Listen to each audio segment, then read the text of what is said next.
Once you get to the end of a row, you need to do what's called a chain one and turn, because as you can see, you're always crocheting in one direction. If you're right-handed, you're going from right to left. If you're left-handed, you're going from left to right. And there are no more stitches over here for you to keep on crocheting into. So chain one and turn means that you're going to do a chain stitch. So yarn over and then pull that yarn through the loop on your hook. That is the chain one part of this whole shebang. And then a turn literally means to turn your piece, sort of like you're flipping the page of a book.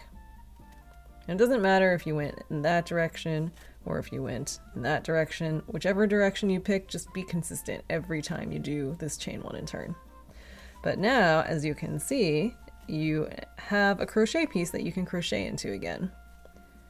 And you might need to rotate your piece a little bit to face you so that you can see the horizontal V's where you need to put your hook under to keep on crocheting the rows.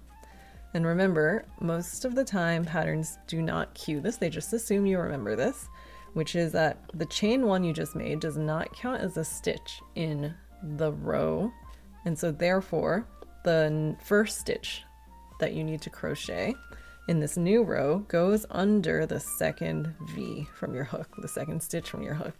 So you ignore this chain stitch, which is the stitch that the loop on your hook traces back into, and you put your hook under the V next to that and do your single crochet stitch or whatever it is the pattern cues you to do.